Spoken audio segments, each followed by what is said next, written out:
Student আসসালামু আলাইকুম। তোমাদের অরবিট এবং অরবিটালের পার্থক্যটা লিখে দিয়েছি, তোমরা স্ক্রিনশট দিয়ে নাও অথবা লিখে নাও, যাই করো একটু করে নেবা। আর আমি আজকে গ্রুপে লিখে দেবো তোমাদের ক্লাসটা কি 9টায় ঠিক হবে, 9টায় নিলে ভালো হবে না 10টায় নিলে ভালো হবে, সেটা তোমরা আমি গ্রুপে একটা পোস্ট করব। পোস্টের নিচে তোমরা লিখে দেবা যে 9টা না 10টায় কখন তোমাদের ক্লাসটা নিলে বেশি ভালো হবে। একটা পোস্ট করব, সে অনুযায়ী তোমরা কমেন্ট করবা, কমেন্ট অনুযায়ী। কারণ আমার অসুবিধা নেই, আমি 9টা 10টা করতেছি, কারণ তোমাদের বিভিন্ন সমস্যার কারণে এক একজন ফোন দিচ্ছে, ফোন দিয়ে বলতে স্যার আমাদের এই সময় অমুক জায়গায় কোচিং থাকে, অমুক জায়গায় পড়া থাকে, একটা বিরাট সমস্যা হয়ে যাচ্ছে। আমার সকালে সময় আছে, যেহেতু আমার সকালে সময় আছে, তোমাদের একটা পোস্ট দেব, পোস্ট দেওয়ার পরে ওখানে কমেন্টটা লিখো কোন টাইমটা তোমাদের জন্য পারফেক্ট। আর ঈদের পরে কোচিং অ্যাজ ইউজুয়াল চলবে।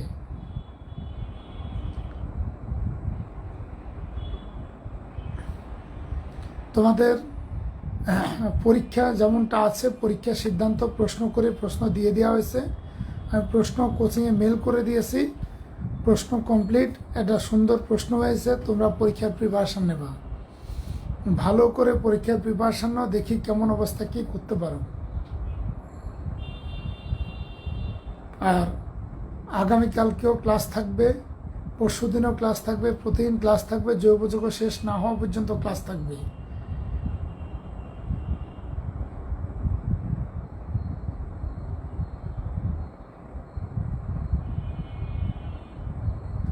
আচ্ছা, আমি এটা মুছে দিচ্ছি, অরবিটালের পার্থক্যটা মুছে দিচ্ছি। বোর মডেলটা, বোর মডেল আমরা শেষ করে, বোর মডেল শেষ করে এই সম্বন্ধে কিছু কথাবার্তা বলে আমি সামনে আগায় যাই, অধ্যায়টা শেষ করে দিই। কারণ আসলে বিরক্তিতে ক্লাস নিতে ইচ্ছা করে না, এত ছেলে মেয়ে গ্রুপে উপস্থিত, বাপ মাগুলি কী যে করে আমি তাই বুঝি না। বেয়াদব ছেলে মেয়েগুলিকে কেন কন্ট্রোলে নিতে পারে না সেটাও আমার মাথায় আসে না।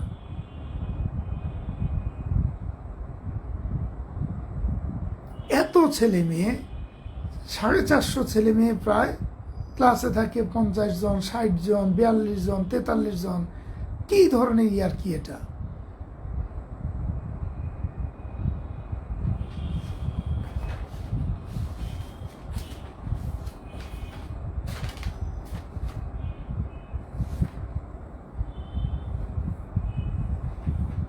হ্যাঁ, এটা তোমরা স্ক্রিনশট দিয়ে নেবা বা পরের নোটটা লিখে নেবা, পয়েন্টগুলি আমি এটা মুছে দিলাম।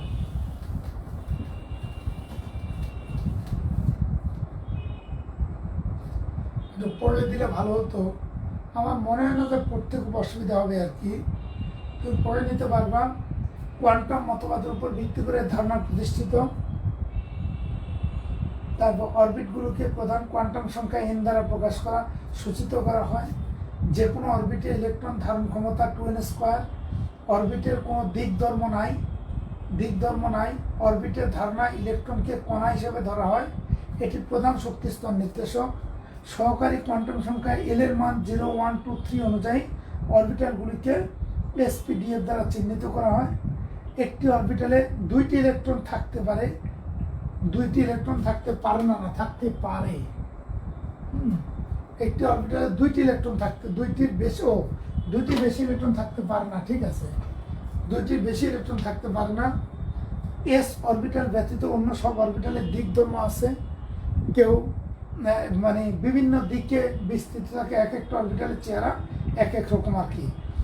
ইলেকট্রনকে একই সাথে কণা তরঙ্গ হিসাবে গণ্য করা হয়। আর প্রধান শক্তি স্তরের উপস্তর নির্দেশক, প্রধান শক্তি স্তরের উপস্তর নির্দেশক।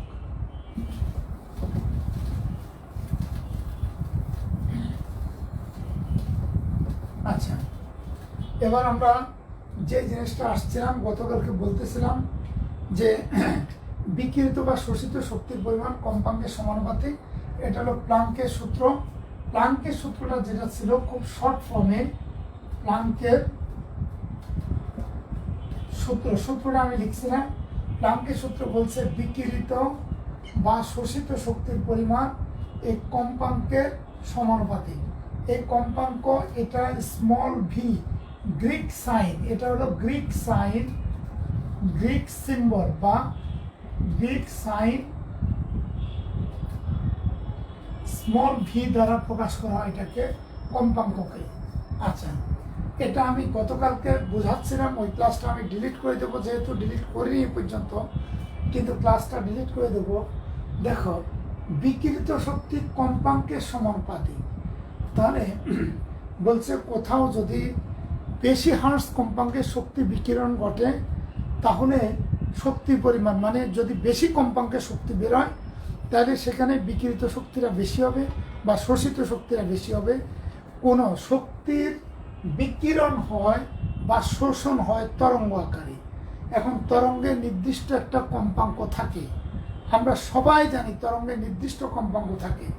কোনো জায়গা থেকে যে শক্তিটা বিকিরিত অথবা শোষিত হয়, তার কম্পাঙ্ক যদি 100 হার্টজ হয়, একটা জায়গা থেকে শক্তি বিকিরিত বা শক্তি শোষিত শক্তির কম্পাঙ্ক ধরো 100 হার্টজ, আরেকটা জায়গা থেকে ধরো 1000 হার্টজ, আরেকটা জায়গা থেকে বিকিরিত বা শোষিত শক্তি, যে শক্তিটা তরঙ্গ আকারে হয়, তার কম্পাঙ্ক ধরো 10,000 হার্টজ। আচ্ছা, এটা 1 লাখ হার্টজ দিয়ে দিছি, কোনো সমস্যা নেই। তাহলে বলছে যেখান থেকে বেশি কম্পাঙ্কের তরঙ্গ নিঃসৃত হয়, সেখানে শক্তির মাত্রাও বেশি। যদি তরঙ্গের কম্পাঙ্ক যত বেশি হবে, সেখানে বিকিরিত বা শোষিত শক্তি তত বেশি হবে, আর তরঙ্গের কম্পাঙ্ক যত কম হবে, বিকিরিত বা শোষিত শক্তি তত কম হবে। এই জন্য বলছে বিকিরিত বা শোষিত শক্তির পরিমাণ কম্পাঙ্কের সমানুপাতিক। এইবার বা ই ইকুয়াল এইচ নিউ, এটা হলো প্লাঙ্কের ধ্রুবক। ই ইকুয়াল এইচ নিউ, এই এইচটা হচ্ছে প্লাঙ্কের ধ্রুবক, যার মান আমরা মুখস্থ জানি 6.626 ইন্টু 10⁻⁻34 জুল সেকেন্ড। এই হচ্ছে প্লাঙ্কের ধ্রুবক ই। এখন এই সমীকরণটা আমাদের হাতে থাকার পরে সহজ একটা চিন্তা করো। সহজ চিন্তাটা হচ্ছে শক্তির যে বিকিরণটা হয়, এটা তরঙ্গ আকারে হয়। এই তরঙ্গটা হচ্ছে তাড়িত চৌম্বকীয় তরঙ্গ। শক্তির বিকিরণ হয় তরঙ্গ আকারে, যে তরঙ্গ হলো তাড়িত চৌম্বকীয় তরঙ্গ। এই তাড়িত চৌম্বকীয় তরঙ্গগুলির বেগ হচ্ছে আলোর বেগের সমান। তা আমি একটু কাজ করছি, তোমাদের সকল তাড়িত চৌম্বকীয় তরঙ্গের তরঙ্গ দৈর্ঘ্যগুলি তোমাকে দিয়ে দিচ্ছি। গামা রে এখন লাগবে, এগুলি আমাদের এক্ষুনি লাগবে, এই জন্য আমি দিচ্ছি 5 × 10⁻⁻4 ন্যানোমিটার NM। আচ্ছা, 4 ন্যানোমিটার থেকে 1.5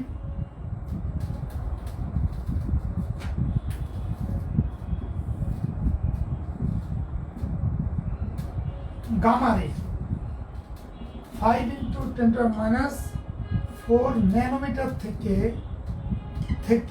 1.5 × 10⁻⁴ ন্যানোমিটার গামা রে।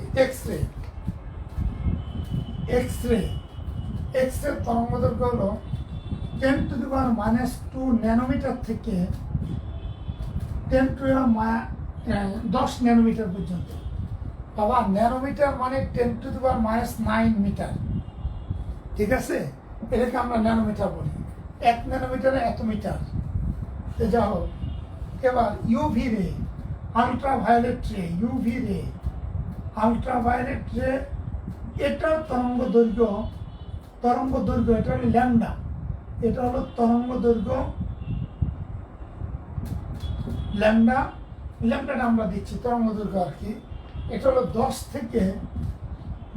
থেকে 380 ন্যানোমিটার, 10 ন্যানোমিটার থেকে 380 ন্যানোমিটার পর্যন্ত। এরপরে হলো ভিজিবল রে, দৃশ্যমান আলো, এর তরঙ্গ দৈর্ঘ্য 380 থেকে 780 ন্যানোমিটার, একবার দিয়ে দিলাম। এরপরে হলো অবলোহিত ইনফ্রারেড রশ্মি তরঙ্গ দৈর্ঘ্য, এটা হচ্ছে 780 থেকে 2 × 10⁻⁶ ন্যানোমিটার। এবং রেডিও তরঙ্গ, রেডিও তরঙ্গের তরঙ্গ দৈর্ঘ্য 100 সেন্টিমিটার থেকে বা 1 থেকে 5 মিটার পর্যন্ত। অবশ্য এটা ভেরিয়েশন আছে বিভিন্ন, কোথাও বলে 10⁻⁴ থেকে 10⁻+4 মিটার পর্যন্ত, নট ন্যানোমিটার, এটা মিটার, মিটার পর্যন্ত রেডিও তরঙ্গের তরঙ্গ দৈর্ঘ্য। এটা সবচেয়ে বড় তরঙ্গ দৈর্ঘ্য। এটা কেন, এটার উত্তরটা আমি একটু পরে দেব। এটা আমাদের প্রয়োজন আছে, শুধু জেনে রাখো, প্রয়োজন আছে এর নোট রাখবা। এবার দৃশ্যমান আলোর তরঙ্গ দৈর্ঘ্যগুলো আমরা হিসাব করি। বেনিয়া, বেনিয়া হলো এই বেগুনি 380 থেকে 424, 424 ন্যানোমিটার, সব ন্যানোমিটার দিচ্ছি। বেগুনি নীল, নীল আলোর তরঙ্গ দৈর্ঘ্য 425 থেকে 450 ন্যানোমিটার। আসমানি, বেনিয়া সহকলা, আসমানি 451 থেকে 500 ন্যানোমিটার। সবুজ 501 থেকে 575 ন্যানোমিটার। এবার হলুদ 576 থেকে 590 ন্যানোমিটার। কমলা 591 থেকে 647, এবং লাল হলো 648 থেকে 780। এই মানগুলি অথেন্টিক না, 100% নিশ্চিত মান নয়। এই মানগুলি 100% অথেন্টিক না, বিভিন্ন বইতে এই মানগুলি ভেরিয়েবল। কিন্তু তোমার যদি কোনো তরঙ্গের অঙ্ক সেট করা হয়, সেখানে এমন মানটা দেবে যেই মানটা মোটামুটি গ্রহণযোগ্য মানের মধ্যে। অথবা যদি এরকম কিছু কোনো অঙ্ক সেট করে, তাহলে রেঞ্জটা দিয়ে দেবে যে এত থেকে এত, একটা রেঞ্জ তোমার উল্লেখ করে দিয়ে দেবে। ফলে আমি বলতে চাচ্ছি, এইটা কোথাও দেখবা যে 380 জায়গায় 381 দেওয়া আছে, এখানে 4.5 × 10⁻⁷ দেওয়া আছে, এ জাতীয় বিভিন্ন মান। দেখো, এই যে আমি 425 ন্যানোমিটার, যেটা এটাকে লিখতে পারি 425 × 10⁻৯ মিটার, 9 মিটার, 4.25 × 10⁻⁷ মিটার। যখন আমি দশমিক আনবো, তখন 4.25 × 10⁻⁷ মিটার। কারণ আমি 425কে লিখতে পারি, 425কে আমি লিখতে পারি 4.25 × 10² এত। এটা হলো 425। দেখো, এই যে দুই ঘর দশমিক ডানে যাবে, 425কে আমি এরকম লিখতে পারি। কোথাও তরঙ্গ দৈর্ঘ্যগুলি আছে, দেখো 4 × 10⁻⁷ থেকে 7 × 10⁻⁷, এই হিসেবে আছে। তো সেখানে আমি বলে দিয়েছি যে 4000 থেকে 4500, এরপর এটাকে আংস্ট্রমে হিসাব করে বলে দিয়েছিলাম কোথাও। মানে আগে যখন করাইছিলাম, যারা কোচিং স্কুলের তারা সবাই জানো যে আমি দৃশ্যমান তরঙ্গ দৈর্ঘ্যগুলি আংস্ট্রমে হিসাব করছি। এই যে 4000 থেকে 4500 আংস্ট্রম। এবার পরে এটা হলো ধরো বেগুনি, তারপরে বেনিয়া, এই নীল যেটা হলো 4500 থেকে 4800 আংস্ট্রম, এরকম তোমার ভেরিয়েবল ছিল। তাহলে এটা 100% কিন্তু মিলছে না। এটার মানে এই নয় যে এখানে ভুল আছে। তোমার ওই মানটা যদি কোনো দ্বন্দ্বজনক মান থাকে, ওর রেঞ্জটা দিয়ে দেবে, তোমাকে বলে দেবে এই মানের মধ্যে আসবে। অথবা যদি এর এগুলি হয়, এদের রেঞ্জ তো তোমার সামনে আছে। দেখো, আংস্ট্রম, ন্যানোমিটার, এদের মধ্যে সম্পর্কটা কোথায়? আমি যদি ধরো 400 ন্যানোমিটার বলি, 400 ন্যানোমিটার মানে 4 × 10² ধরো ন্যানোমিটার। এবার এটা যদি আমি মিটারে নেই, 4 × 10² ইন্টু ন্যানোমিটারকে মিটার নিতে হলে 10⁻⁷ এত মিটার, এটা হচ্ছে 4 × 10⁻⁷ মিটার। এই জিনিসগুলি খেয়াল রাখবা। যদি আংস্ট্রমে হিসাব করি, তাহলে 4000 আংস্ট্রম লিখতে হবে। তখন দেখো, যেটা 400 ন্যানোমিটার সেটাই কিন্তু 4000 অ্যাংস্ট্রম। কেন? আমরা জানি 4 ইন্টু 10 এটা হলো 4000 গুণ 1 অ্যাংস্ট্রম হলো 10⁻10 মিটার। 1 অ্যাংস্ট্রম সমান 10⁻10 মিটার। তাহলে দেখো 4 ইন্টু 10⁻7 মিটার একই মান আসছে। তাহলে আমি বলতে চাচ্ছি 400 ন্যানোমিটারের যে মান, 400 ন্যানোমিটার যে মান, 4000 অ্যাংস্ট্রমও সেই মান, আর 4 ইন্টু 10⁻7 মিটার এটাও সেই মান। এই তিনটা মান একই। কোথাও বিভিন্ন বইতে তুমি কোথাও ন্যানোমিটারে দেখবা, কোথাও অ্যাংস্ট্রমে দেখবা, কোথাও মিটারে দেখবা।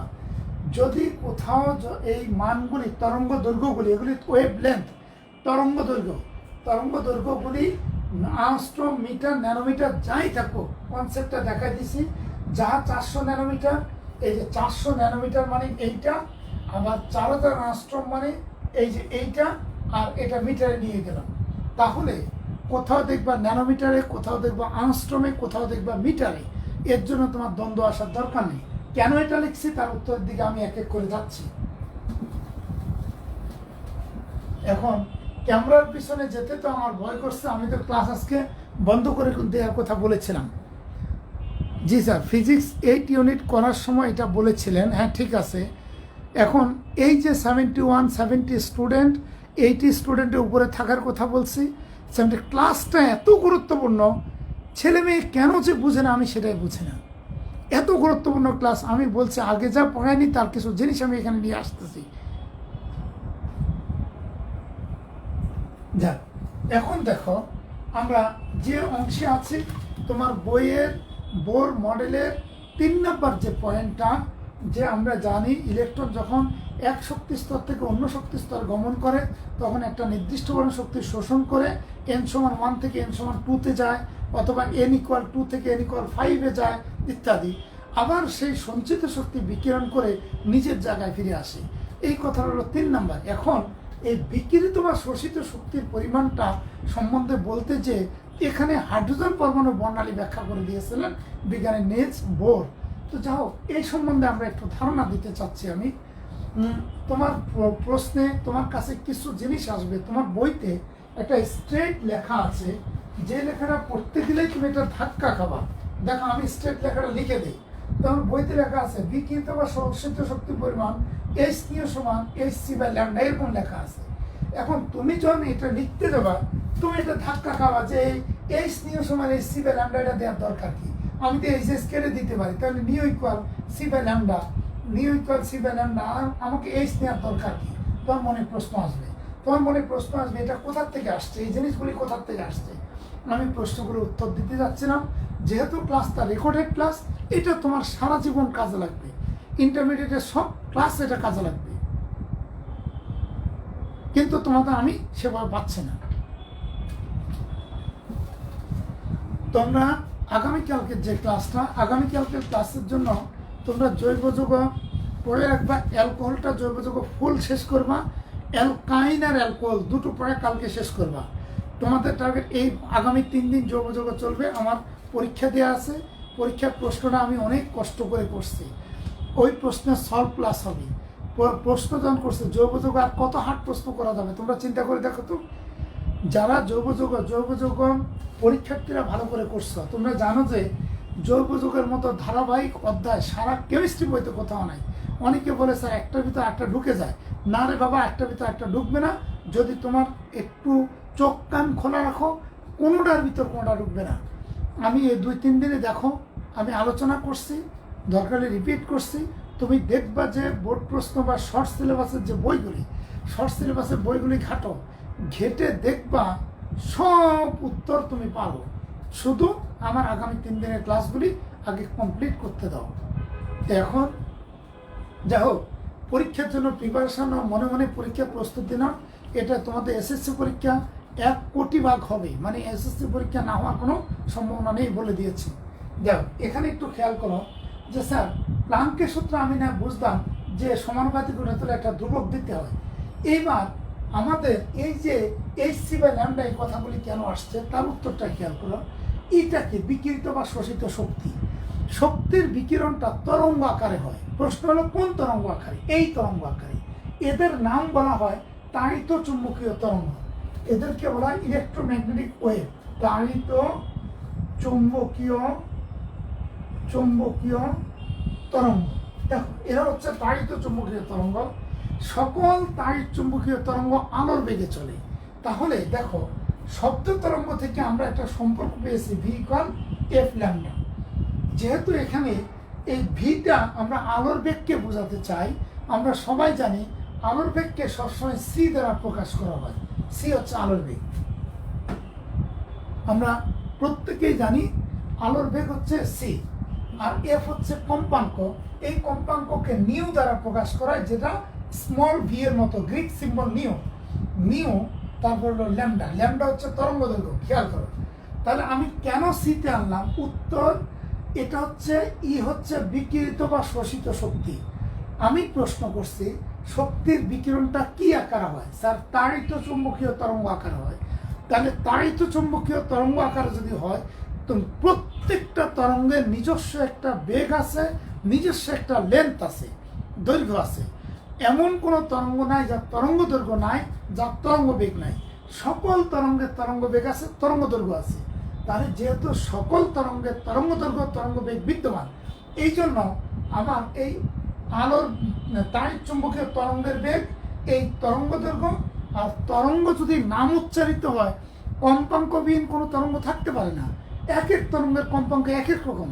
তুমি দেখবা গামা রশ্মির তরঙ্গ, এক্স রে, অতিবেগুনি রশ্মি, আলট্রাভায়োলেট, ইনফ্রারেড রে, তারপর এই রশ্মিগুলি বেতা, রেডিও ওয়েভ, এদের সবার কিন্তু এক একটা নির্দিষ্ট ফ্রিকোয়েন্সি আছে। আরে আমি তোমাকে প্রথম জিজ্ঞেস করলাম এটা কি? স্যার, এটা বিকিরিত বা শোষিত শক্তি। আচ্ছা, এই শক্তি বিকিরণ বা শোষণ হয় কি আকারে? স্যার, তাড়িৎ চুম্বকীয় তরঙ্গ আকারে। তাহলে তাড়িৎ চুম্বকীয় তরঙ্গ আকারে যখন হয়, তরঙ্গের বেগ কি আছে? বেগ আছে। বেলে স্যার, তরঙ্গের বেগ আলোর বেগের সমান। আলোর বেগকে সি দ্বারা প্রকাশ করে, এই জন্য এটা সি। আচ্ছা, তরঙ্গ থাকলে তার কম্পাঙ্ক থাকবে, এই জন্য নিয়ম। তরঙ্গ থাকলে তার একটা লেন্থ থাকবে, দৈর্ঘ্য। এখানে কতগুলি তরঙ্গের দৈর্ঘ্য দিয়ে দিছি, এটা -1। আচ্ছা, তরঙ্গের একটা দৈর্ঘ্য থাকবে, তরঙ্গ দৈর্ঘ্য। তাহলে সি ইকুয়াল নিউ ল্যামডা কেন আসছে এবার ক্লিয়ার? এইবার আমরা লিখতে পারি, সুতরাং এই যে নিউ ইকুয়াল, সুতরাং নিউটা এরকম পুরো বিয়ের মতো করবা না। নিউ ইকুয়াল, দেখো কি দাঁড়াচ্ছে, সি বাই ল্যামডা। তাহলে নিউ যদি সি বাই ল্যামডা হয়, ইকুয়েশন 2, তুমি এই নিউর মানটা এখানে বসাই দাও। 1 নং হতে পাই E equal H nu, H ছিল নিউ, ইকুয়াল এই যে এইচ এর জায়গায় রাখো, এই নিউর মান এখানে পাইছো সি বাই ল্যামডা। আচ্ছা, এখন তুমি বলবে স্যার, এটা লাভটা কি? হ্যাঁ, এটা লাভ হচ্ছে এরকম, এটা আমরা কাটাকাটি করব না। আমরা এখানে তিনটা সম্পর্ক পেয়েছি, তিনটা সম্পর্ক পেয়েছি। ই ইকুয়াল এইচ নিউ, এটা একটা সম্পর্ক। E equal H C by lambda, এটা অপর একটা সম্পর্ক। আরেকটা সম্পর্ক পেয়েছি, এইচ নিউ সমান এইচ সি বাই ল্যামডা। এটাকে আমরা ইচ্ছা করলে লিখতে পারি nu equal C by lambda, যে এইটা। এখানে আমরা তিনটা সম্পর্ক পেয়েছি। দেখো, সম্পর্ক 1, সম্পর্ক 2 এবং সম্পর্ক 3, তিনটা পেয়েছি।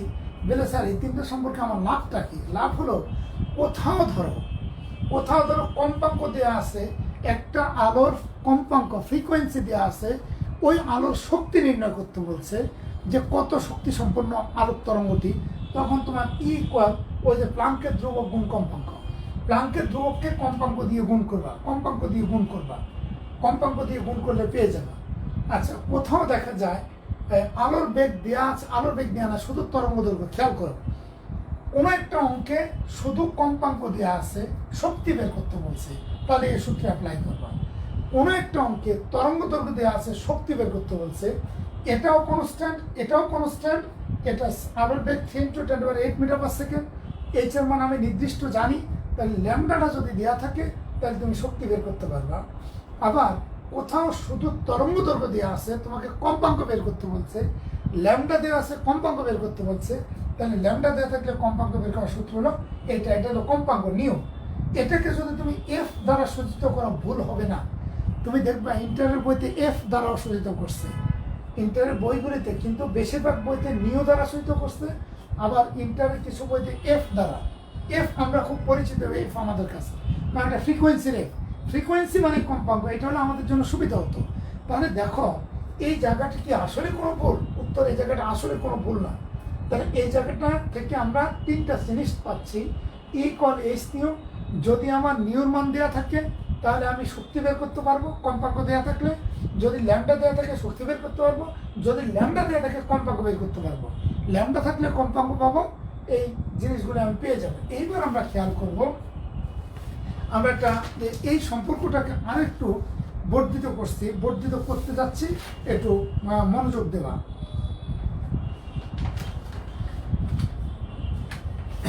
দেখো এখান থেকে আমরা ইকুয়াল একটা সম্পর্ক পেয়ে গেছি, এটা আমি এবার মুছে দিলাম। নিশ্চিতভাবে এইটুক কিভাবে আসছে কোনো প্রশ্ন, আমি এটা মুছে দেব।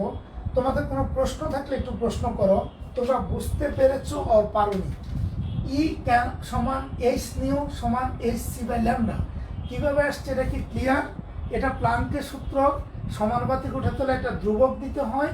এবার আলোর এখানে শক্তির বিকিরণটা শোষণ, বিকিরণ বা শোষণ তরঙ্গ আকারে হয়, এই জন্য তরঙ্গের সূত্র হলো ভি ইকুয়াল এফ ল্যামডা। সেখান থেকে যেহেতু তরঙ্গটা তাড়িত চুম্বকীয় তরঙ্গ, সকল তাড়িত চুম্বকীয় তরঙ্গ আলোর বেগে চলে, এই সি হলো আলোর বেগ, এই নিও হচ্ছে কম্পাঙ্ক, ল্যামডা হচ্ছে ওই আলোর তরঙ্গ দৈর্ঘ্য, যে তাড়িত চুম্বকীয় তরঙ্গ, ওই তরঙ্গের তরঙ্গ দৈর্ঘ্য, এটা কম্পাঙ্ক। এখান থেকে আমি এ মানটা পেয়েছি, এবারে নিউ মানটা নিয়ে এখানে বসাই দিয়েছি। বসাই দেওয়ার পর আমি আমার বইয়ের মতো একটা সমীকরণ পেয়েছি।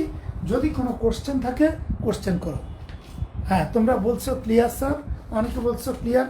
9রা এত দ্রুত কমেন্ট করে যে 9-এর ক্লাসটা করে আমি ভীষণ মজা পাই, কারণ 9দের গুলির মতো কমেন্ট করতে থাকে, জি স্যার বুঝছি স্যার কোনো অসুবিধা নেই। মানে 9দের কমেন্ট দেখে আমি খুব খুশি হয়ে যাই। ওদের যে কয়জনই ক্লাস করো, ক্লাসটা করতে আমি খুব মজা পাই। আচ্ছা যাও,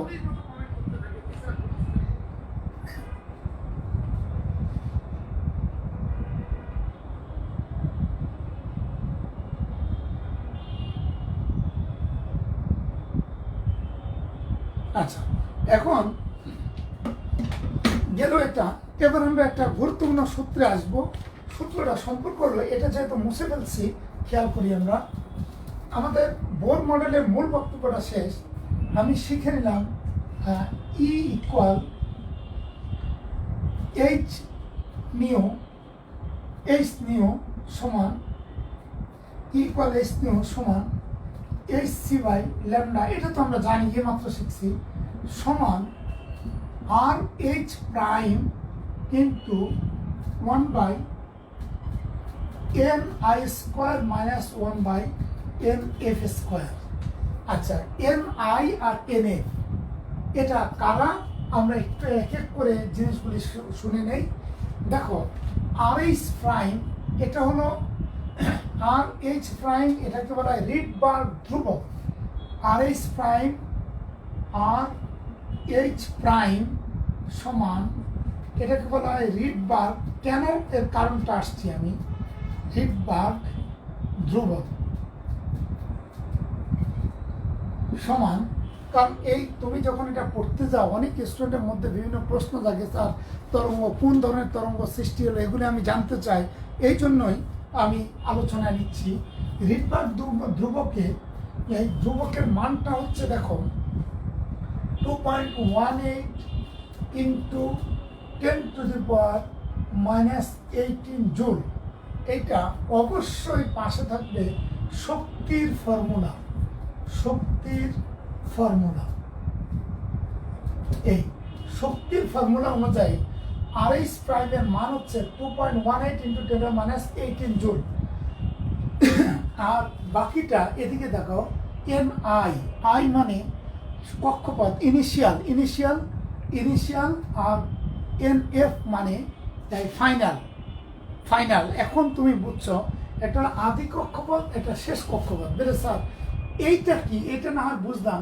দেখো কোথাও দেখা গেল তোমাকে বললো ইলেকট্রন দ্বিতীয় থেকে চতুর্থ শক্তি স্তরে জাম্প করলো, ইলেকট্রন দ্বিতীয় থেকে চতুর্থ শক্তি স্তরে জাম্প করলো, সেক্ষেত্রে শোষিত শক্তির পরিমাণ কত? দেখো, শক্তি আমরা কীভাবে পাই? আমি কম্পাঙ্ক দিয়ে শক্তি পাই, আমি তরঙ্গ দৈর্ঘ্য দিয়ে শক্তি পাই, আমি এই ইলেকট্রন এক শক্তি স্তর থেকে অন্য শক্তি স্তরে জাম্প করলে সেটা শক্তি পাই। তুমি বললে না স্যার, ইলেকট্রন পঞ্চম শক্তি স্তর থেকে দ্বিতীয় শক্তি স্তরে আসছে, আপনি বলেন তো বিকিরিত শক্তি কত? অথবা বললেন না স্যার, ইলেকট্রন দ্বিতীয় থেকে চতুর্থ শক্তি স্তরে গেছে, আপনি বলেন শোষিত শক্তি কত? ইলেকট্রন যখন এক শক্তি স্তর থেকে অন্য নিম্ন স্তর থেকে উপর স্তরে যায়, তখন সে শক্তি শোষণ করে, অ্যাবজর্ব করে, শোষণ করে সে উত্তেজিত হয়ে জাম্প করে অন্য শক্তি স্তরে চলে যায়। আবার সে সঞ্চিত শক্তি বিকিরণ করে জায়গায় ফিরে আসে। এখন কোথাও যদি কোনো অঙ্কে দেয়া থাকে, ধরো একটা অঙ্কে দেয়া আছে যে ইলেকট্রন হাইড্রোজেন পরমাণুতে ইলেকট্রন তৃতীয় শক্তি স্তর থেকে ষষ্ঠ শক্তি স্তরে গেল, শোষিত শক্তির পরিমাণ কত হবে? গেলে শোষিত শক্তির পরিমাণ কত হবে? এখন তুমি দেখলে যে আমার যে মানগুলি আছে, এই যে তিনটা সূত্র, এই তিনটা সূত্র অনুযায়ী আমি কিছুই পাচ্ছি না। কারণ আমার বলছে যে দ্বিতীয় থেকে চতুর্থ শক্তি স্তরে গেছে, ষষ্ঠ শক্তি স্তর, ধর তৃতীয় থেকে ষষ্ঠতে গেছে। প্রশ্নটা দেখো, ইলেকট্রন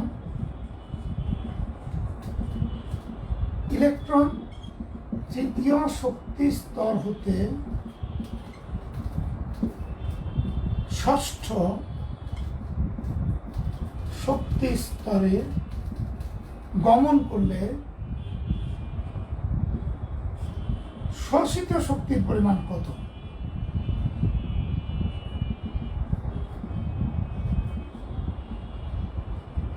এটা হলো প্রশ্ন, যে এত শক্তি স্তর গমন করলে শোষিত শক্তির পরিমাণ কত প্রশ্ন করা হলো। এবার তুমি বললে যে স্যার, আমি যে আমার বইতে দেওয়া আছে H নিয়ম, আমার বইতে দেওয়া আছে hc/λ, স্যার এই অঙ্ক তো এর কোনোটাকেই ধরে না, তাহলে এখন আমি কি করব? শক্তির পরিমাণ যখন দেওয়া আছে, উত্তর তাহলে তৃতীয় একটা সূত্র আছে, পরবর্তী একটা সূত্র আছে, এই সূত্র হলো এইটা, RH prime equal 1/ni square minus 1/nf square। ni মানে initial energy level, final energy level. তাহলে এটা হলো তৃতীয় শক্তি স্তর, এটা হলো এই ni এর মান তখন হবে তৃতীয়, আর ফাইনাল হবে ষষ্ঠ। আচ্ছা, যদি প্রশ্ন হতো ইলেকট্রন পঞ্চম থেকে তৃতীয় শক্তি স্তরে আসলে বিকিরিত শক্তি কত, তাহলে ni হবে পঞ্চম আর এটা হলো দ্বিতীয়। মানে যেখানে ছিল, কোথার থেকে কোথায় সেটা দেখবা। ইলেকট্রন যদি নিচ থেকে উপরে উঠে শক্তি শোষণ করবে, উপর থেকে নিচে গেলে শক্তি বিকিরণ করবে। তাহলে ইলেকট্রন যদি প্রথম থেকে তৃতীয় শক্তি স্তরে যায়, তাহলে শোষণ করবে, তখন এই ni এর মান হবে 1 আর এটা হবে 3। আর যদি তৃতীয় থেকে প্রথমে আসে, তাহলে শক্তি বিকিরণ করবে, তখন ni হবে 3 আর এটা হবে 1। ক্লিয়ার কথা? এভাবে বক্তব্যটা আসবে।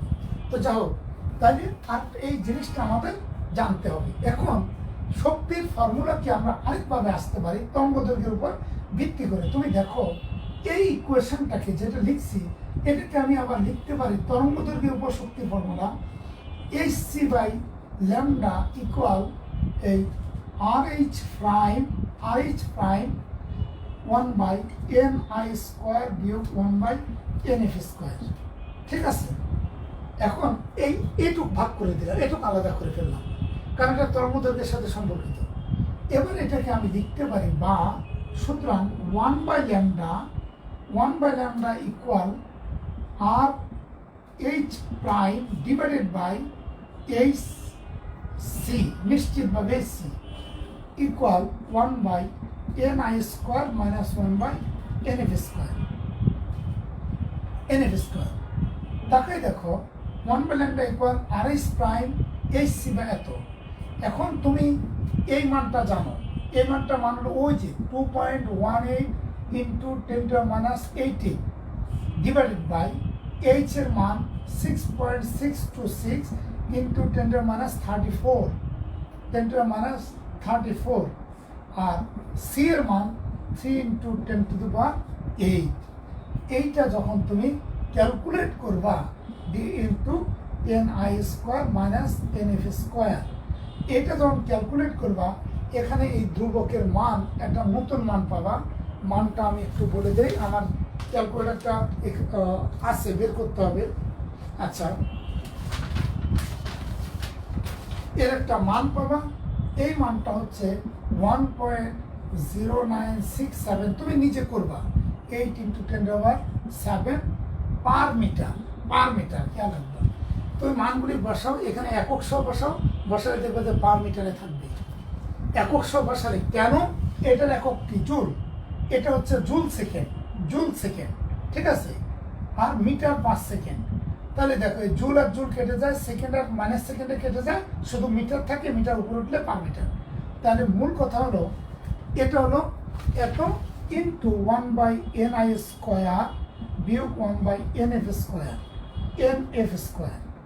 এখন স্টুডেন্ট, তোমরা এত কিছুর দরকার নাই, তোমার মাথায় থাকবে এটা হলো ওই রিডবার ধ্রুবক RH, এটাকে শুধু RH দ্বারা সহিত করে, মানে এই মানটা কি, এই পুরোটা যেহেতু দেখো RH prime divided by HC equal 1/ni² বিয়োগ 1/nf²।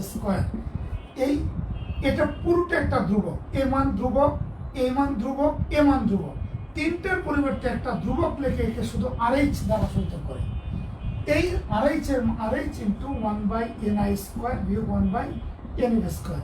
এটা হলো আমার এই যখন আমি তরঙ্গ দৈর্ঘ্য, এটাকে বলা হয় তরঙ্গ দৈর্ঘ্যের ফর্মুলায়, তাহলে এই RH এর মানটা 1/λ ইকুয়াল, এর মানটা হলো 1.09678 ইন্টু 10⁻7 ইন্টু 1/ni² বিয়োগ 1/nf²। এটা হচ্ছে তরঙ্গের ফর্মুলায় রিডবার ধ্রুবকের মান। এইটা তরঙ্গের, এই ধ্রুবকটা কিভাবে আসছে আমি দেখাই দিয়েছি, ব্যাখ্যা করে দেখাই দিয়েছি, যাতে তোমার অসুবিধা না হয়। এখানে ক্যালকুলেট করার পরে তুমি এই মানটা পাবা। তাহলে তরঙ্গের ফর্মুলায় রিডবার ধ্রুবকের মান এইটা। এখন আমি এই সূত্রটা এখানে একটু লিখে দেব।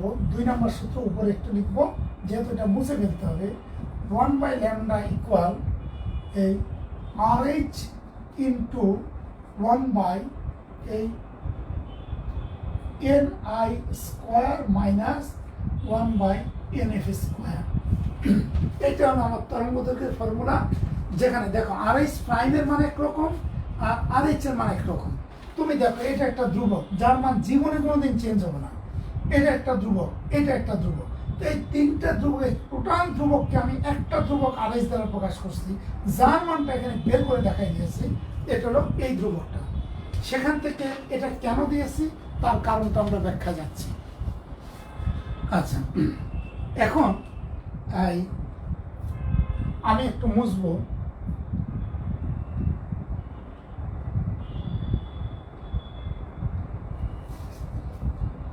যা বলছি আগে যতটুক লেখা হয়েছে ততটুক পর্যন্ত লেখো, তারপর কি মডুলাস হবে কি হবে না সেটা আমি দেখবো। স্যার, নাস সূত্র ই এর মান মাইনাস আসতে, ওরে বাবা, এই ছেলে মেয়েগুলো একটু অপেক্ষা করো না, এত পাকামি করতেছো কেন? এবার এটা আমি মুছে দিলাম। মুছে দেওয়ার পরে এটুকু মুছে দিলাম। মুছে দেওয়ার পর এটাকে একটু মুছে দিচ্ছি, মুছে দিয়ে লিখলাম RH, যেটা আমার তরঙ্গ দৈর্ঘ্যের ফর্মুলা 2 নম্বর। এইবার এই সূত্র থেকে দেখো, আমি যখন ই এর মানটা equal RH prime by 1/ni² বিয়োগ 1/nf²,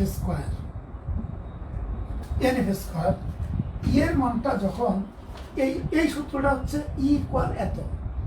আমি যদি এখানে মান বসাই, মানটা প্লাস হতে পারে, মানটা মাইনাস হতে পারে, দুটাই হতে পারে। ই এর মান পজিটিভ নেগেটিভ যে কোনোটা হতে পারে, ঠিক আছে। কিন্তু ই এর মান পজিটিভ নেগেটিভ যাই হোক না কেন, আমি অলওয়েজ পজিটিভ মান নিয়ে কাজ করব। এবার নেগেটিভ হলে কি হবে, পজিটিভ হলে কি হবে, আমরা এখানে এই জিনিসটা খেয়াল রাখবো। ই এর মান যদি প্লাস হয়, দেখো এই সূত্র অনুযায়ী যদি ই এর মান প্লাস হলে, ই এর মান যদি পজিটিভ হয়, তাহলে শক্তি শোষিত হবে। লিখে নেবে শোষিত শোষিত হবে। আচ্ছা, ই এর মান নেগেটিভ হলে শক্তি বিকিরিত হবে, বিকিরিত হবে। কলমটা বোধহয় শেষ হয়ে গেছে। আমি এখানে কি বলতে চাচ্ছি একটু দেখো। ধরো ধরো তুমি ই এর মান পেয়েছ 2.09 ইন্টু 10⁻⁷ জুল মনে করো, তাহলে তুমি বুঝবা শক্তি শোষিত হয়েছে। ধরো ই এর মান পেয়েছো মাইনাস এত, তাহলে বুঝবা শক্তি বিকিরিত হয়েছে। কিন্তু এই ই এর ভ্যালুটা যদি অন্য কোনো জায়গায় বসাতে চাও, তরঙ্গ দৈর্ঘ্যের জায়গায় বসাতে চাও, কোনো জায়গায় যদি ই এর ভ্যালুটা বসাতে চাও, তাহলে মাইনাসটা অ্যাভয়েড করতে হবে। তখন তোমার মডুলাস করতে হবে, -2.09 ইন্টু 10⁻⁷ জুল মডুলাস করে ধনাত্মক মান নিয়ে কাজ করতে হবে। বলে স্যার তাহলে মাইনাসের কাজটা কি? মাইনাসের কাজটা হচ্ছে শক্তি শোষণ না বিকিরণ, এটা বোঝানোর জন্য মাইনাস আসছে। তাহলে মাইনাসের কাজ আমরা বুঝে গেছি, শক্তি শোষিত হলো না বিকিরিত হলো, এটা আমাকে মাইনাস শেখাচ্ছে। কিন্তু প্লাস হলে আমি দেখবো যে শক্তি শোষণ হয়, আর মাইনাস হলে বুঝবো যে শক্তি বিকিরণ হয়।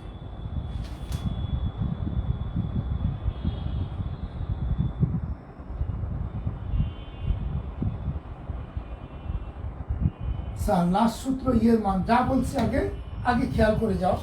তাহলে হ্যাঁ, আমাদের বক্তব্য হলো যে ইয়ের মান মাইনাস হলে শক্তি শোষণ বিকিরণ হবে, ইয়ের মান প্লাস হলে শক্তি শোষণ হবে। আরে শক্তির মান কি কখনো ঋণাত্মক হতে পারে? উত্তর, কোনোদিনও শক্তির মান ঋণাত্মক হতে পারে না। শক্তির মান অবশ্যই ধনাত্মক। তাহলে ঋণাত্মক দ্বারা কি বুঝবো? ঋণাত্মক দ্বারা শোষণ বুঝবো, বিকিরণ শোষণ বা বিকিরণ এই জাতীয় কিছু বুঝবো। একটা যদি শোষণ বোঝায় তাহলে অপরটা বিকিরণ বোঝাবে। তাহলে আমরা বলছি ইয়ের মান যদি ধনাত্মক আসে তাহলে শক্তি শোষিত, ইয়ের মান ঋণাত্মক হলে শক্তি বিকিরিত হয়। এইবার আমরা আসছি একটা অঙ্কের দিকে। একটা অঙ্ক আমরা করতে চাবো, এটা মুছে দিলাম। অঙ্ক করব, একটু খেয়াল করো।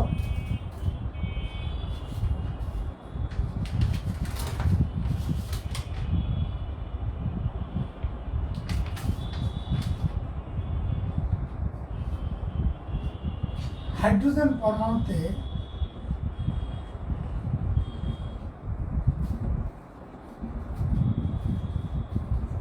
পরমাণুর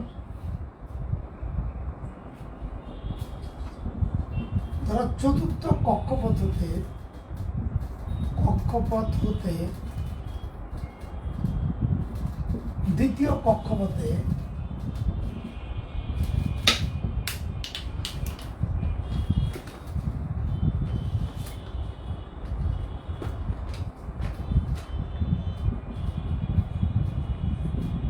ইলেকট্রন স্থানান্তর হলে আমি এটা মুছে দিলাম। এটা আপাতত আমার লাগছে না, এটুক লাগছে না, আর বাকিটুক কি লাগে দেখা যাক। ইলেকট্রন স্থানান্তর হলে আমাদের কয়েকটা প্রশ্ন। প্রশ্ন নম্বর 1, কি পরিমাণ শক্তি শোষিত বা বিকিরিত হবে? আচ্ছা, প্রশ্ন নম্বর 2,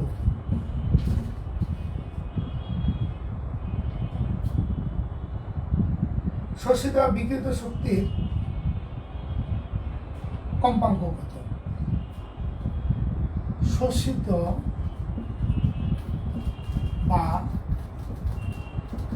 বিকিরিত তরঙ্গের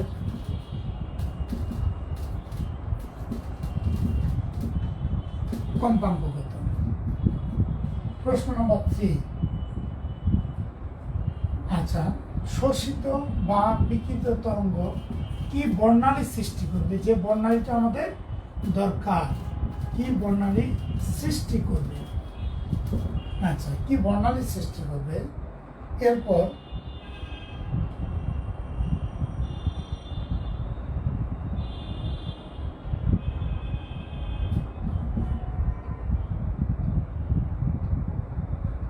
শোষিত বিকিরিত শক্তির তরঙ্গ দৈর্ঘ্যটা আগে নিয়ে নিই। শোষিত বিকিরিত শক্তির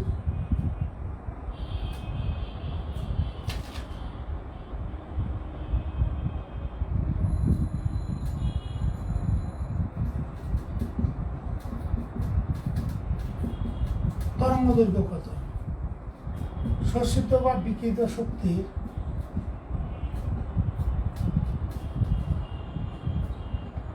শক্তি কি বর্ণালী সৃষ্টি করবে,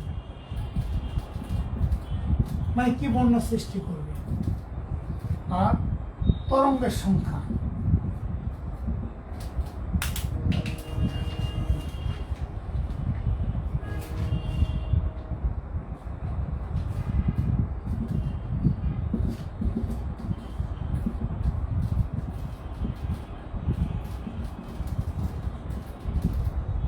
শোষিত বা বিকিরিত শক্তির তরঙ্গ সংখ্যা নির্ণয় করবে। এখন আমরা এক এক করে যদি হিসাব করি, ফার্স্ট আসছে কি পরিমাণ শক্তি শোষিত বা বিকিরিত হবে। আমি 1 নম্বর সূত্রটা যদি করতে চাই, 1 নম্বর E ইকুয়াল RH প্রাইম, তোমরা জানো 1/ni স্কোয়ার বিয়োগ 1/nf স্কোয়ার, nf স্কোয়ার। এবার মানটা যদি RH প্রাইমের মানটা তো আমরা মুখস্থ জানি 2.18 ইন্টু 10⁻18, তাহলে ইন্টু 1 ইনিশিয়াল কত, আমাদের ইনিশিয়াল চতুর্থ থেকে দ্বিতীয়তে আসছে, ইনিশিয়াল হলো 4 স্কোয়ার মাইনাস 1/2 স্কোয়ার। এবার ক্যালকুলেট করতে হবে, ক্যালকুলেট করলে মানটা পাবা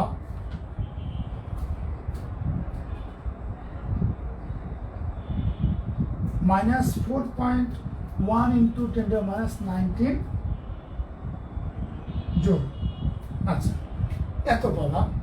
এখন একটু খেয়াল করো, তুমি ক্যালকুলেট নিজে করে নিও, ক্যালকুলেট করলে 4.1 ইন্টু 10⁻19 পাবা।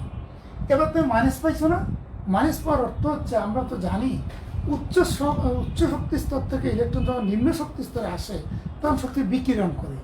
তাহলে আমার বলতে হবে যে সুতরাং এই ক্ষেত্রে শক্তি এত পরিমাণ শক্তি বিকিরিত হয়েছে, তাহলে এই ক্ষেত্রে এত পরিমাণ শক্তি বিকিরিত, তখন আর মাইনাসটা থাকবে না, তখন তুমি বলবা যে সুতরাং এই যে 4.1 ইন্টু 10⁻19 জুল পরিমাণ শক্তি বিকিরিত হয়েছে। এই মাইনাস সাইনটা আমাকে শুধু শক্তি কতটুক বিকিরণ হয়েছে শুধু সেটাই বোঝাচ্ছে, আর কিছু বোঝাচ্ছে না। আমার মনে হয় বক্তব্য ক্লিয়ার। আমি কি বলতে চেয়েছি, মাইনাস সাইনটা আমাকে শুধু এই জায়গাটা বোঝাচ্ছে। হ্যাঁ, ভেরি গুড। অনেকের কোর্সে একজন সাকিব রেজা করে দিয়েছে, গুড। আচ্ছা, তাহলে একটা উত্তর পেয়েছি। 2 নম্বর উত্তর, শোষিত বিকিরিত তরঙ্গের কম্পাঙ্ক কত? 2 নম্বর, সরি,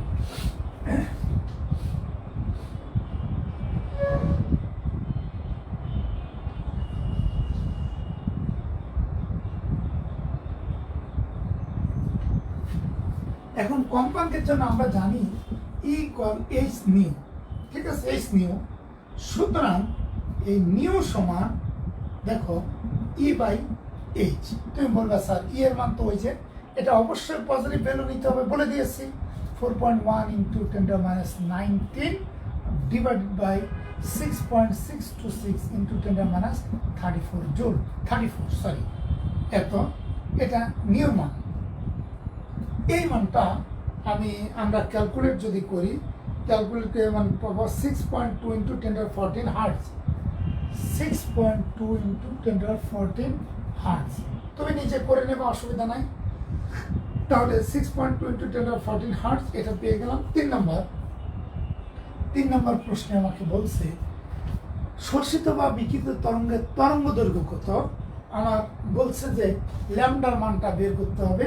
তুমি তাকাই দেখো, প্রত্যেকটা মান একটা অপরটার উপর নির্ভরশীল, সেভাবে তুমি তুমি তরঙ্গ দৈর্ঘ্যের জন্য অনেকগুলি সূত্র আছে। শক্তি যেহেতু পেয়ে গেছো, নিউ যখন পেয়ে গেছো, তাহলে তরঙ্গ দৈর্ঘ্যের জন্য তোমার সুবিধা হলো, আমরা জানি নিউ সমান c/λ। ওই যে এইচ নিয়ে আমরা নিউ ইকুয়াল c/λ কোথা থেকে পেয়েছি, দেখো ভি ইকুয়াল এফ ল্যামডা, তাই না? তাহলে V equal F lambda, C তো আলোর বেগ, ভিটা এখানে আলোর বেগ, এখানে বেগ বোঝায়, আর এফটা হচ্ছে নিউ, আর ল্যামডা হচ্ছে তরঙ্গ দৈর্ঘ্য। তাহলে নিউ ইকুয়াল, আমরা তো কম্পাঙ্ক বের করতে চাচ্ছি, নিউ ইকুয়াল c/λ। এটা আমি একটু আগে দেখাইছিলাম। তাহলে নিউ ইকুয়াল যেহেতু c/λ, সি এর মান তো আমি জানি,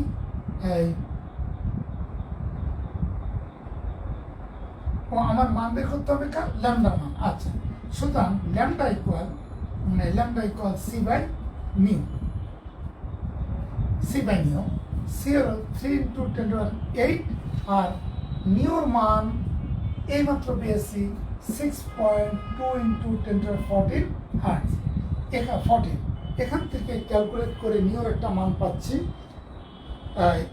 ল্যামডার একটা মান পাচ্ছি 4.8 × 10⁻7 মিটার।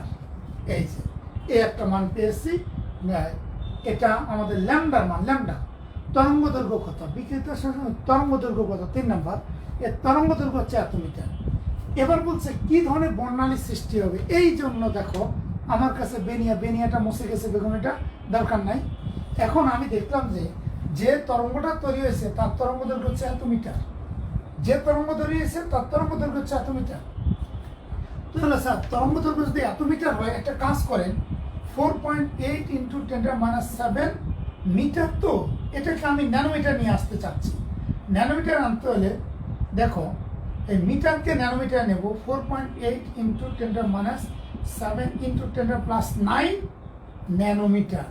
আমি জানি 1 মিটার সমান 10⁻9 ন্যানোমিটার, আবার 1 ন্যানোমিটার সমান 10⁻9 মিটার।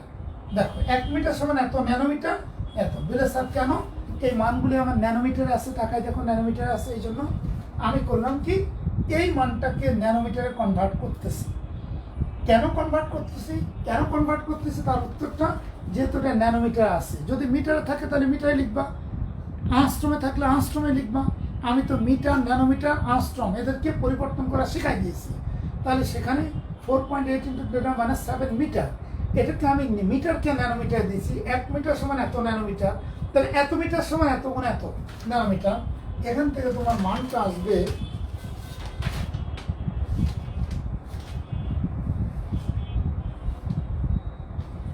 বোধহয় 480 ন্যানোমিটার। 480 ন্যানোমিটার। এখন তুমি খোঁজো এখানে 480 কোথায়। 480 আসমানির মধ্যে দেখো 451 থেকে 500। তাহলে তুমি বলবা যে শক্তিটা বিকিরণ হবে, আমরা জানি ইলেকট্রন যখন এই একটা নির্দিষ্ট পরিমাণ শক্তি শোষণ করে লাফ দিয়ে উপরের স্তরে যায়, তখন সে একটা নির্দিষ্ট পরিমাণ শক্তি গ্রহণ শোষণ করে সে লাফ দিয়ে উপরের স্তরে গমন করে, আবার সঞ্চিত শক্তি বিকিরণ করে নিজের জায়গায় ফিরে আসে। এই বিকিরিত শক্তিটাই তরঙ্গ আলো আকারে বিকিরিত শক্তিটাই বর্ণালী সৃষ্টি করে। তাহলে যেই শক্তিটা এখানে বিকিরণ হচ্ছে, এই শক্তির তরঙ্গ দৈর্ঘ্য কত, 480 ন্যানোমিটার। 480 ন্যানোমিটার ওটা দৃশ্যমান আলোর ভিতরে। এখন এই তরঙ্গ দৈর্ঘ্যটা যদি দেখা যেত এক্স এর তরঙ্গ দৈর্ঘ্যের সাথে মিলতো, তাহলে বলতে এই রশ্মিটা এক্স রশ্মি। যদি গামা রশ্মির সাথে মিলতো, বলতে যে গামা রশ্মি। যদি দেখা যায় দৃশ্যমান আলোর ভিতরে পড়ে, তাহলে বলবো এটা দৃশ্যমান আলো। তাহলে এই রেঞ্জটা এই মানটা আমি দেখলাম যে দৃশ্যমান আলোর মধ্যে আছে, তখন আমি বললাম এটা দৃশ্যমান আলোর আসমানি বর্ণের রশ্মি বিকিরণ করবে। দৃশ্যমান আলোর আসমানি নীল, যেটা আকাশী নীল, তাহলে আসমানি বর্ণের রশ্মি বিকিরণ করবে। তাহলে আমরা দেখতাম বিকিরিত বা কি বর্ণালী সৃষ্টি করে, এই বর্ণালীটা কোনটা হবে। যদি দৃশ্যমান আলো হয়, রেঞ্জটা আছে, এখান থেকে সূত্র তোমার সামনে দেওয়া হয়েছে, ওখান থেকে তুমি তরঙ্গ দৈর্ঘ্য বের করে, সব সময় তরঙ্গ দৈর্ঘ্য বের করে, কেন তরঙ্গ দৈর্ঘ্য লিখে দিয়েছে বুঝছো। এখন এই তরঙ্গ দৈর্ঘ্যটা যদি আমার অতিবেগুনি রশ্মির সাথে মিলতো, তাহলে আমি ইউভি রে, যেটা আলট্রাভায়োলেট রে, তাহলে আমি বলতাম এটা আলট্রাভায়োলেট রে। যদি এক্স এর সাথে মিলতো তরঙ্গ দৈর্ঘ্য, এটা এক্স রে। যদি তোমার বেতার তরঙ্গের রেঞ্জের মধ্যে পড়তো, তাহলে বলতাম বেতার তরঙ্গ। আমি দেখলাম যে এটা পড়ছে দৃশ্যমান আলো আসমানি আলো রেঞ্জের মধ্যে, সুতরাং এটা আসমানি আলো বিকিরণ করবে। এখন এটা শুধুমাত্র হাইড্রোজেন পরমাণু বর্ণালী বিজ্ঞানী নিলস বোর, এটা সাফল্য হচ্ছে তিনি অনলি হাইড্রোজেন পরমাণুর বর্ণালী ব্যাখ্যা করতে পারছেন, আর অন্য কোনো পরমাণু বর্ণালী ব্যাখ্যা করতে পারেননি, শুধুমাত্র হাইড্রোজেন পরমাণু বর্ণালী। আর তরঙ্গ সংখ্যা আপাতত আমার মনে হয় তোমার লাগবে না, তরঙ্গের সংখ্যাকে নিউবার দ্বারা সূচিত করে আর কি। এটা নিউবার ইকুয়াল 1/λ, এটা তরঙ্গ সংখ্যা হিসাব করে। কেন 1/λ? 1/λ কারণটা কি, সেই কারণটা আমরা বিশ্লেষণ করতে পারি। এখন বিশ্লেষণ করলে তোমার মাথা যদি নিতে পারো, আমি বলে দিচ্ছি, কিন্তু তোমার জন্য বোধহয় তরঙ্গ সংখ্যা কয়টা পূর্ণ তরঙ্গ তৈরি হবে এটা এটা হিসাব করা আর কি। আমরা এরকম তরঙ্গ দেখো, এই যে এইটা, এখানে একটা তরঙ্গ, এটা দুইটা তরঙ্গ, এটা 2.5টি তরঙ্গ, এটা হলো তরঙ্গের সংখ্যা বলে আর কি। তাহলে ল্যামডা মিটারে হয় একটা তরঙ্গ, সুতরাং 1 মিটারে হয় কয়টা তরঙ্গ? 1/λ তরঙ্গ, 78 তরঙ্গ। এই জন্য তরঙ্গ সংখ্যার একক হলো পার মিটার। এই যে এবার তুমি এই ল্যামডার মানটা, যে ল্যামডার মানটা পাবা, ল্যামডা মানটা যদি এই ল্যামডা মানটা এখানে বসাই দিলে ওতে কয়টা তরঙ্গ আছে, তরঙ্গ সংখ্যাকে নিউ বার দ্বারা সূচিত করে। নিউ বার কয়টা তরঙ্গ আছে সেটা তুমি বের করে ফেলতে পারবা। তো আমার তরঙ্গ সংখ্যার দরকার নাই, আমার দরকার হলো অনেকে বলে যে স্যার বিকিরিত শক্তি শোষিত শক্তিটা কীভাবে পাবো, সেটাই আমরা বলতে যাচ্ছি। আচ্ছা, যাই হোক, আমি এখান পর্যন্ত আলোচনা করলাম, কিন্তু ওই যে তোমাদের অসভ্যতা নিয়ে আমি দেখলাম 70 জন স্টুডেন্ট লাইভ এসেছিল, এরপরে সব লাইভ ছেড়ে দিয়ে এখন 50-55 জন চলে আসছো। আমরা ক্লাসটা আমি 10টায় শুরু করছি। যাই হোক, আমার এই আলোচনাটা শেষ হলো। এবার আমি আরও একটু আলোচনা করতে চেয়েছিলাম বোর মডেলের সাফল্য সীমাবদ্ধতা। আমি আর আলোচনা করবো না, এটা বইতে আছে আলোচনা। তোমরা একটা কাজ করবা, এবার এখানে কি পড়বা, বোর মডেলের সাফল্য পড়বা, বোর মডেলের সীমাবদ্ধতা পড়বা, বোর মডেলের সাথে রাদারফোর্ড মডেলের তুলনামূলক আলোচনা করবা, করে কোন মডেলটা পরমাণু গঠনকে অধিকতর স্থায়িত্ব দান করেছে, স্বীকৃতি দিয়েছে। দেখো, তোমার এখানে পড়তে হবে কি, এক, বোর মডেলের সাফল্য।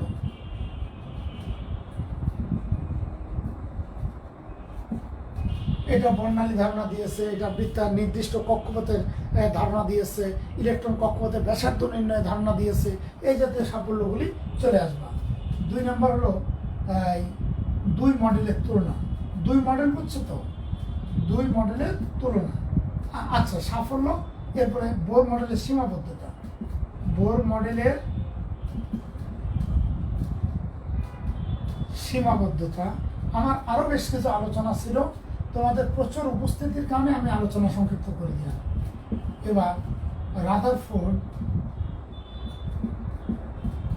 ও বোর মডেলের তুলনামূলক আলোচনা।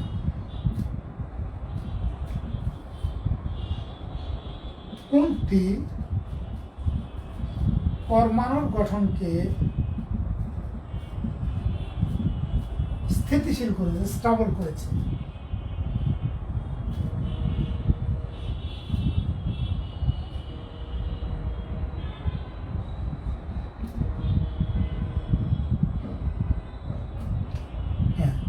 কোনটি পরমাণু গঠনকে স্টেবল বা স্থিতিশীল করেছে? কোনটি? বোর মডেলের সাফল্য, বোর মডেলের সীমাবদ্ধতা, রাদারফোর্ড বোর মডেলের তুলনামূলক আলোচনা, কোনটি পরমাণু গঠনকে স্থিতিশীল করেছে। এটা দিয়ে বোর মডেলটা অনেক সময় শুধু ফিগার আসে, এরকম গোল চিত্র দেয়, এটা বোর মডেল বোঝায়। আর যেটা দেখবা যে কেন্দ্রে পতিত হচ্ছে, এটা বুঝবা যে রাদারফোর্ড মডেল বোঝায়। আর সীমাবদ্ধতা তোমার বইতে আছে, সেখান থেকে তুমি পড়ে নেবা। আমি অধ্যায়টা যতটুকু আলোচনা করতে চেয়েছিলাম, আমার এখন অনেকগুলি কাজ বাকি আছে, বেশ কিছু কাজ বাকি আছে, কিন্তু আমি ভালো মানুষকে শেখানো যায়, যারা শিখতে চায় তাদের শেখানো যায়। আর যারা মোবাইল ইন্টারনেট নিয়ে শুধু ঘুমায় পড়ে থাকতে চায় আর বাড়িতে বসে ঘুমাতে চায়, তাদেরকে শেখানোর দরকার হয় না। তো এ পর্যন্তই, আমি আজকের ক্লাসটা এখান পর্যন্তই শেষ করে দিলাম। ঠিক আছে, ধন্যবাদ সবাইকে।